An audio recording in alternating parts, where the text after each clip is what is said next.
Tensions हुए। आप किसी को भी डिटेन करते हैं 24 आवर्स के विद इन आपको मजिस्ट्रेट के सामने पेशी करनी होती है। जितने भी बच्चों को डिटेन किया गया 25 के दोपहर में, उनको 36 घंटे से ऊपर हो गया और मजिस्ट्रेट के सामने पेशी नहीं की गई। और जब मजिस्ट्रेट के सामने पेशी की जाती है, जिस थाने में साथी आशीष थे वहां पर 22 बच्चे थे और भी पूरे पटना के अलग अलग थानों में बच्चों को भेज दिया गया था। पूरी रात हम लोग साथी आशीष को ढूंढने में गांधी मैदान, Kankarbagh, Patna city, Danapur, Digha, A to Z Patna में जिले में जितने थाने हैं वहां पर हम लोग घूम गए। रात के 12 बजे हमें पता चलता है सारे थानों में, और वो भी इस तौर पे कि हम मतलब 10-12 लोग घूम रहे थे। अब सोचिए, जो सिर्फ एक माँ बाप जो हैं वो अपने बच्चों को, एक अकेला व्यक्ति ही अगर पूरे पटना में खोज रहा होगा, उस पर क्या बीती होगी, उस पर क्या बीती होगी जिनको पता भी नहीं होगा। यहाँ तक कि कई ऐसे थाने, राजीव नगर जैसे थाने जो हैं, वहां पर पेरेंट्स के साथ कोऑपरेट भी नहीं किया जा रहा है। मतलब पुलिस वाले सीधे ऐसे बोल रहे हैं कि भाग यहाँ से। ये सिनेरियो था 25 तारीख की रात का, और कोई भी लीगली कोई डिटेंशन नहीं किया गया, लीगली कोई अरेस्ट भी नहीं किया गया। जब मजिस्ट्रेट के सामने रात के 11:30-12 बजे छज्जूबाग के मजिस्ट्रेट के रेसिडेंस पर पेशी होती है, तो वहां पर सेक्शंस आपको बताने होते हैं। आप किसी को भी अरेस्ट कर रहे हैं, आपको ग्राउंड्स ऑफ अरेस्ट बताना होता है, किस धारा के तहत आप उसको अरेस्ट कर रहे हैं, इसकी जानकारी आपको उस व्यक्ति को देनी होती है। पहला ये। दूसरा, आपको उसके गार्जियन को इन्फॉर्म करना होता है कि उसको अरेस्ट किया जा रहा है। तीसरा, आपके जो भी सामग्री है, आपके कोई भी, आपका फोन रखा गया है, आपका लैपटॉप रखा गया, कुछ भी रखा गया है, उसका एक सीजर मेमो पुलिस को देना होता है। तो सारे कानून की धज्जियां उड़ा करके मजिस्ट्रेट के सामने जब पेशी होती भी है, तब भी इस कानून को फॉलो नहीं किया जाता है। PUCL की मदद से जो लीगल एड की टीम थी, वो जब वहां पर एडवोकेट्स को लेकर पहुंचती है, तब यहाँ तक कि ये भी सीन होता है कि उन एडवोकेट्स को भी इलीगली डिटेन कर लेती है पुलिस। ये सिनेरियो होता है जब वो एडवोकेट्स इस बात की वकालत कर रहे थे कि आप अगर किसी को अरेस्ट कर रहे हैं तो कानूनी तौर पे आपको सेक्शंस बताने होते हैं कि किस धारा के तहत आप स्टूडेंट्स को अरेस्ट कर रहे हैं, जबकि कोई सेक्शंस नहीं बताया जाता है और उनको सीधे बेऊर जेल भेज दिया जाता है। इसकी मुखालफत करने के लिए जो एडवोकेट्स होते हैं, उनमें से कुछ लोग को डिटेन करके खुद गांधी मैदान कोतवाली थाने जाकर के बैठा दिया जाता है, उल्टे उन पर खुद FIR होता है। ये सिनेरियो था। और ये पूरे मतलब बिहार में जो लोग जंगल राज का मतलब आलोचना करते फिरते हैं, आज उनकी सरकार, जो सम्राट सरकार है, ये 7वीं फेल और मतलब हत्या के आरोपी, ये जो खुद CM है, ये जो चीफ मिनिस्टर है, वो उनकी मतलब नेतृत्व में, उनके तहत बिहार की ये स्थिति है कि कानून व्यवस्था की धज्जियां उड़ा दी जाती हैं। ये सिनेरियो था, और आज इस बात की खबर किसी को नहीं है। पूरे मीडिया चैनल में इस चीज पे कोई चर्चा नहीं चल रही है कि कानूनी तरीके से कोई भी प्रोसेस फॉलो नहीं किया गया। तो आज ये सबसे बड़ा इशू है कि क्या यहाँ पे गुंडा राज चल रहा है, या किस तरह का ये राज चल रहा है। और सिर्फ पटना की बात हम लोग स्पेसिफिकली कर सकते हैं क्योंकि हम लोग उस दौरान पूरी प्रक्रिया में मौजूद थे, लेकिन पूरे बिहार भर में जो हुआ उस पर साथी अजीत भी यहाँ पर बात रखेंगे। किस तरीके से बिहार भर में आप बिना किसी सीनियर अफसर के ऑर्डर के कोई AK-47 चला दे रहा है और उसमें बस महज कुछ लोगों को सस्पेंड किया जा रहा है। ये किस तरह का राज है? और पूरे सम्राट की सरकार में छात्रों के लिए ये किस तरह की व्यवस्था बन चुकी है, जिसमें कि स्टूडेंट्स अपनी डिसेंट की, अपनी एक छोटी विरोध की आवाज को भी वो नहीं रख सकते हैं। मतलब ये तो पूरे पटना के स्पेसिफिक हम लोगों ने बातचीत की अभी तक कि पटना में क्या हुआ, किस तरह से चीज़ें हुई। और पटना चूँकि राजधानी है, इस वजह से क्या होता है कि यहाँ जो भी घटनाएं घट रही हैं, वो चाहे सोशल मीडिया के माध्यम से हो या किसी भी अलग तरीके से हो, लोगों तक पहुँच जाती है। लेकिन आप इस चीज़ को देख सकते हैं कि बिहार के सारे जिलों में लगभग प्रदर्शन हुआ, और बाहर कितनी खबरें आई, बस सिवान में एक AK-47 चला है। मतलब ये बड़ी घटना हो गई, इसलिए ये खबर बाहर आ गई, वरना ये खबर भी बाहर नहीं आती है। और बाकी जिलों की स्थिति क्या है? बाकी जिलों की स्थिति है कि जहानाबाद में 22 तारीख को गोली चला दी गई। आप सोचिए, मतलब छात्र प्रदर्शन कर रहे हैं, उसके ऊपर गोली चलाई जा रही है। AK-47 का मामला तो तूल पकड़ गया, और वो भी क्या, सिवान के जो एसपी हैं, है ना, पूरन कुमार झा, उन्होंने कहा कि नहीं, कोई गोली नहीं चली, कुछ भी नहीं हुआ है।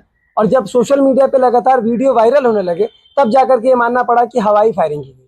अब सोचिए कौन सी हवाई फायरिंग थी जिसमें 3 लोगों को गोली लग गई है। आप सोचिए, और यकीन मानिए कि 17 साल के एक लड़के को गोली लगी है गले में, जो अपनी जिंदगी और मौत से जूझ रहा है।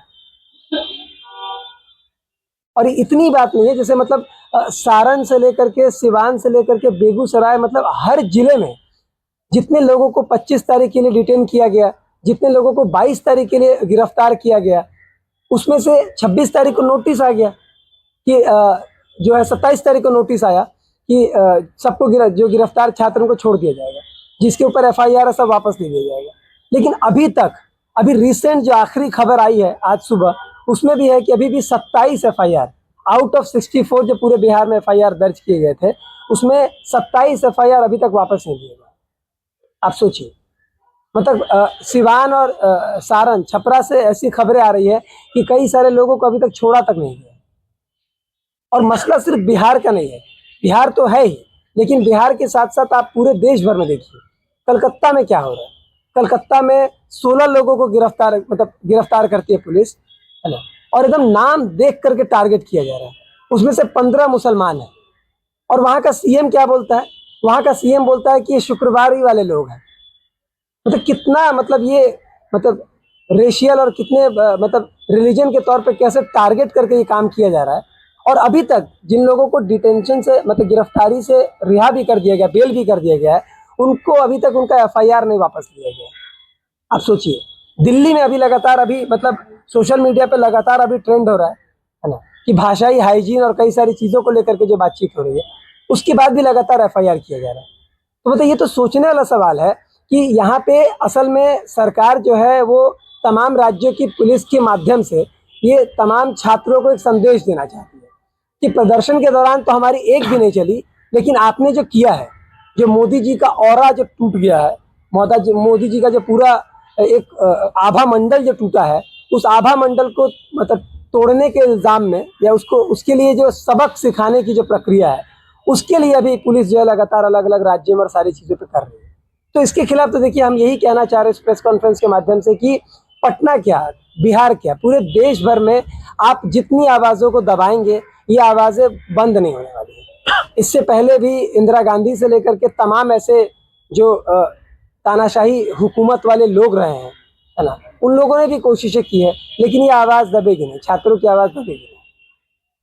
मतलब इस पूरी प्रक्रिया में हम लोग बस ये इंगित करवाना चाह रहे हैं कि बेशक एक प्रोटेस्ट में जो एक स्पॉन्टेनियस, स्वतः स्फूर्त प्रोटेस्ट होता है, उसमें कई सारे अराजक तत्व भी आते हैं, उसमें कई ऐसी घटनाएं भी घटती हैं।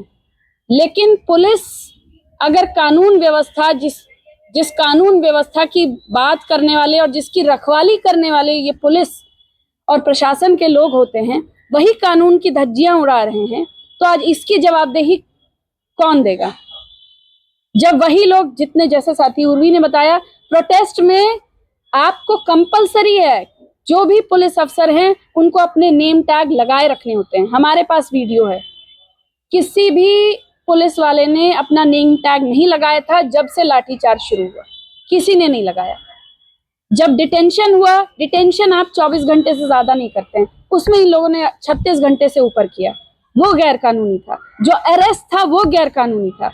तो ये कानून व्यवस्था जैसी कोई चीज चल ही नहीं रही है। आप एक अपने डिसेंट को, आप अपने किसी भी आलोचना को आप जाहिर ही नहीं कर सकते हैं, तो ये किस बात की डेमोक्रेसी है, और ये किस बात की पुलिस है, और ये किस बात की सम्राट की इतनी भव्य सरकार है जो खुद को एकदम जंगल राज के विकल्प के तौर पे, जंगल राज का क्रिटिक करते हुए, उनकी आलोचना करते हुए ये लोग सत्ता में बैठे हैं। जरा इनसे पूछना चाहिए कि ये अभी जो चल रहा गुंडा राज है, जो पुलिस का राज है, इसके बारे में कौन जवाब देगा? तो पॉइंट बस इतना है कि इस पहली चीज पुलिस ब्रुटैलिटी, और पुलिस ब्रुटैलिटी के अलावा जो गैर कानूनी तरीके से इन छात्रों को डिटेन और अरेस्ट किया गया, माइनर्स को, बेहद जरूरी चीज है। 40% से ज्यादा माइनर्स थे, छोटे बच्चे थे, 12 साल के, 14 साल के, जिनको कुछ पता नहीं है। और इस पूरे सिनेरियो में हम लोग आज बात कर रहे हैं, इसकी वजह क्या है? इसकी वजह यह है कि जंतर मंतर के प्रोटेस्ट को बिना छात्रों के बीच राय मशविरा किए, बिना डेमोक्रेटिकली बातचीत किए उसको तुरंत से वापस ले लिया गया।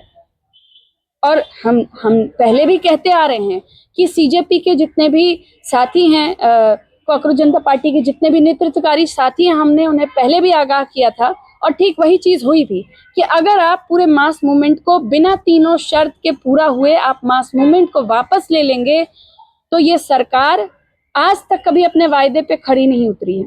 और यही हुआ भी। जो 2 वायदे किए गए थे कि किसी भी प्रोटेस्टर पे कोई भी एफआईआर या कोई भी दमन की कार्रवाई नहीं होगी, वो बदस्तूर जारी है।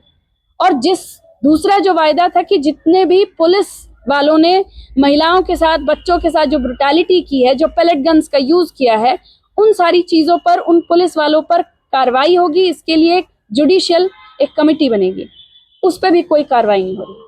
उल्टा हो क्या रहा है, अलग अलग स्टूडेंट्स के मतलब सीसीटीवी फुटेजेस निकाल करके, इंस्टाग्राम से फुटेजेस निकाल करके उनको टारगेट किया जा रहा है। खास तौर पे वुमेन प्रोटेस्टर्स को हरास किया जा रहा है, उनको गंदी गंदी गालियां दी जा रही हैं। बीजेपी आईटी सेल के लोग और संघ परिवार के लोग पूरी तरह से इंटरनेट और सोशल मीडिया पे अपनी घटिया सोच को लगातार उसकी उल्टी कर रहे हैं। और उसके बाद ये जवाब, उसके बाद पूरी मीडिया में चलता क्या है कि प्रोटेस्टर्स ने या महिलाओं ने कैसे गाली दे दी। क्यों?